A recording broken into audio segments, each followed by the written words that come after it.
Disc pad நம்ம மாற்றணும். நெக்ரவின்னு ஒரு பிராண்டு. அது பார்த்தீங்கன்னா நல்லா இல்லை. ஃபஸ்ட் நம்ம இந்த இந்த வண்டிக்கு ரொம்ப நாளாக டிஸ்க் பேட் வந்து ஆன்லைன்லேயே கிடைக்குது. இருந்தாலும் அது எந்த அளவுக்கு பர்ஃபார்மன்ஸ் இருக்குன்னு தெரியாதனால வாங்காமல் இருந்தோம். ஸோ இப்போது வாங்கியிருக்கேன் அமேசானில். ஸோ இந்த வண்டிக்கு ஃப்ரண்ட் அண்ட் பேக் சேர்த்து 300 அரௌண்டு தான் வந்தது. ஸோ இப்போது நம்ம இதை ஃபிக்ஸ் பண்ணி பார்ப்போம். ஏன்னா நம்ம கம்பெனியில் கொண்டு போய் இந்த வண்டியை சர்வீஸ்க்கு விடுறோம். டிஸ்க் பேட் மட்டும் மாற்றி கொடுறதுனாலே அவங்க ரொம்ப டைம் எடுத்துக்கிறாங்க.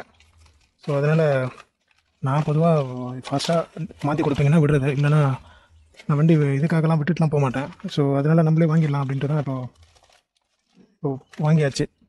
ஸோ இந்த பிராண்டு பார்த்தீங்கன்னா நிக்காவின்னு போட்டிருக்கு. இது இந்த வண்டிக்கு ஃபஸ்ட் டைம் வாங்கியிருக்கேன். ஸோ ஃப்ரண்ட்டு தான் ரொம்ப தேஞ்சிருச்சு.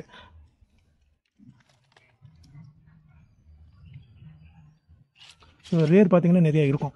ஸோ அது ஒரே ஒரு தடவை தான் ரியரில் மாற்றிருக்கேன். ஃப்ரண்ட்டில் வந்து 2 டைம்ஸ் மாற்றிட்டேன். வண்டி எத்தனை 1000 கிலோமீட்டர் ஓடி இருக்குன்னா, வண்டி 25,000 கிலோமீட்டர். ஸோ ஃப்ரண்ட்டில் மட்டும் அதிகமாக தேஞ்சிருது. பேக்கில் வந்து ஒரு தடவை தான் மாற்றிருக்கேன், பட் நல்லா தான் இருக்குது.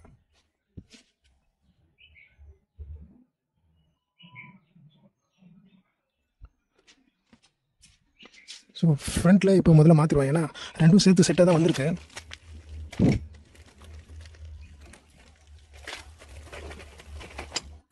இது ஃப்ரண்ட்டு,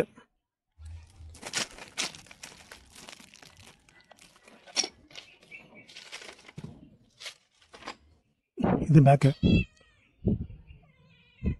ஸோ நான் என்ன பண்ணலான்னு இருக்கேன்னா, இதுக்கும் இது மாற்றினா ஒர்த்தா இல்லையான்றது நிறைய பேருக்கு டவுட் இருக்கும். எனக்கும் டவுட் தான். ஏன்னா கம்பெனியில் வர பேடு வந்து பார்த்திங்கன்னா பேக்கில் பைப்லைன் நினைக்கிறேன். சாரி, இந்த வண்டியில் மட்டும், இந்த ஜென் 4ல் இந்த வண்டியில் மட்டும் இந்த கேலிபர் நேமே தெரியாமல் இருக்கும். ஸோ இந்த மாதிரி வண்டியில் மட்டும் எண்டூரன்ஸோட டிஸ்க் பேட் வரும்.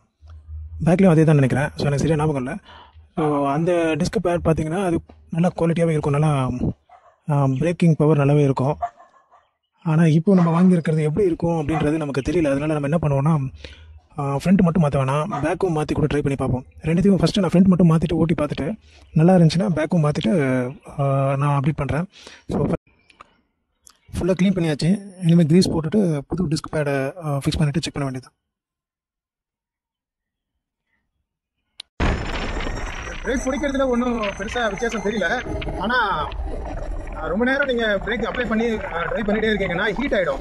ஹீட் ஆகும்போது அந்த பிரேக்கிங் பர்ஃபார்மன்ஸ் இல்லை. ஆக்சுவலாக அந்த ஒரிஜினல் டிஸ்க் பேடுக்கும் இதுக்கும் உள்ள வித்தியாசம் தான்.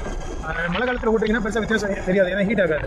வெயில் காலத்தில் ஓட்டுறீங்கன்னா அதிகமாக ரேஷ் ட்ரைவ் பண்ணுறீங்க, இல்லைன்னா கேலிபர் கரெக்டாக இல்லை அப்படின்னா உங்களுக்கு அந்த ஹீட் ஆகிடும். டிஸ்க் பிளேட்டோட அந்த பேடை தேஞ்சு ஹீட் ஆகிடும்.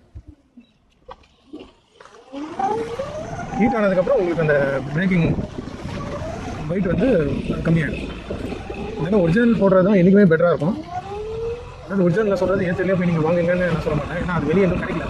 கிடைக்கிற வரைக்கும் ஏற்று தான் வாங்கி ஆகணும். டிஸ்க் பேட் நம்ம மாற்றணும். நெக்ரவின்னு ஒரு பிராண்டு. அது பார்த்தீங்கன்னா நல்லா இல்லை. ஏதோ ஒரு கொஞ்சம் நேரம் நல்லா பிடிச்சிது, ஒரு 100 கிலோமீட்டர் வரைக்கும் இருந்தது ஏதோ. அதுக்கப்புறம் பார்த்தீங்கன்னா பர்ஃபார்மன்ஸ் ஃபுல்லாக மோசமாயிடுச்சு. இப்போ எப்படின்னா, அந்த ஒரிஜினல் பேடு பார்த்தீங்கன்னா நம்ம எண்டூரன்ஸ் பேடு, அதை கம்பேர் பண்ணும்போது இது நம்ம யூஸ் பண்ணதுக்கப்புறம் தான் எனக்கு தெரிஞ்சது. ஸோ இது இமிடியேட்டாக ஏதோ பரவாயில்ல அப்படின்ற மாதிரி தான் தெரிஞ்சது. பரவாயில்லன்னா ஒரு 80% பர்ஃபார்மன்ஸ் இருக்கும்னு நினச்சேன். இது எண்டூரன்ஸ் பேடு. ஸோ இது பார்த்தீங்கன்னா ஃபுல்லாக காப்பராக தெரியுது பாருங்கள். ஸோ இது கொடுத்த அளவுக்கு பர்ஃபார்மன்ஸ் அதில் இல்லை. பட் இந்த பேட் வந்து ஃபுல்லாலாம் ஒன்றும் தேஞ்சு போகல. அதனால் இப்போதைக்கு இது போட்டுட்டு இப்போ ஓட்டுவோம். கம்பெனியில் ஒழுங்காக ஒன்றும் சர்வீஸ் பண்ண தெரியணும். கம்பெனியில் சர்வீஸும் ஒழுங்காக பண்ண தெரியல. சரி, அட்லீஸ்ட் இந்த பேட் வெளியே கிடைச்சாவது அதையாவது வாங்கி நம்மளே ஃபிக்ஸ் பண்ணிக்கலாம். அந்த வெளியும் கிடைக்க மாட்டேங்குது. ஸோ இந்த மாதிரி ஒரு டிசைனில் பார்த்தீங்கன்னா வெளியே எங்கேயுமே கிடைக்க மாட்டேங்குது. இந்த வண்டிக்கு மட்டும்தான் இது வருது. ஸோ அதனால் வெளியே வேறு மாடலுக்கும் ஏதாவது ஒரு வண்டிக்கு இது வந்ததுன்னா இதே மாதிரி பேடு வெளியே கிடைக்கிறது ஈஸியாக இருக்கும். ஸோ இப்போது அவுட் சைட் மார்க்கெட்டில் நமக்கு எங்கேயுமே இது கிடைக்கல. அதனால் திரும்ப இதே ஃபிக்ஸ் பண்ணிவிடுவோம். என்றைக்காவது ஃப்ரீயாக இருக்குமா அந்த பக்கம் போனால் பேட் அவங்களே மாற்றி கொடுக்க சொல்லி தான் நம்ம வாங்க முடியும். ஸ்பேர் அவங்க கொடுக்கவும் மாட்டாங்க. அதனால் நான் திரும்ப இதே பேடே மாற்ற போகிறேன். ஸோ ஆன்லைனில் கிடைக்கிற பேடு யாரெல்லாம் ரொம்ப ரேஷ் ட்ரைவ் பண்ணுறீங்களோ அவங்களுக்கு கண்டிப்பாக சூட் ஆகாது. சில பேர் வந்து 40லேயே தான் ஓட்டுவேன், மைலேஜ் வந்து அதிகமாக தேவை எனக்கு அப்படின்ற மாதிரி ரொம்ப ஸ்லோவாக ட்ரைவ் பண்ணுவாங்க. அவங்களுக்கு மேபி இது செட் ஆகும். நீங்கள் ஒரு அதாவது 300 ருபீஸ் தான் வந்துச்சு. ஃப்ரண்ட் அண்ட் ரெண்டுமே, ஃப்ரண்ட் பேக் ரெண்டுக்குமே பார்த்தீங்கன்னா 300 ருபீஸில் நீங்கள் மாற்றிட்டு நீங்கள் பாட்டு ஓட்டிட்டு போகலாம். ஸோ இது ரொம்ப காஸ்ட்லியாக இருக்கும். இது ரெண்டும் சேர்த்து மாற்றிங்கன்னா ஒரு 850, 900, 1000 போடுவாங்க, இதை பில் பண்ணுவாங்க. ஸோ அதுக்கு நீங்கள் ஒரு 300 செலவில் முடிச்சிக்கலாம். அதேமாதிரி நீங்கள் வீட்டில் நீங்களே மாற்றிக்கலாம். ஸோ இதுக்காக சர்வீஸ் சென்டர் எடுத்து போய் விடணும் அப்படின்னு உங்களுக்கு டைம் சேவ் பண்ணலாம்.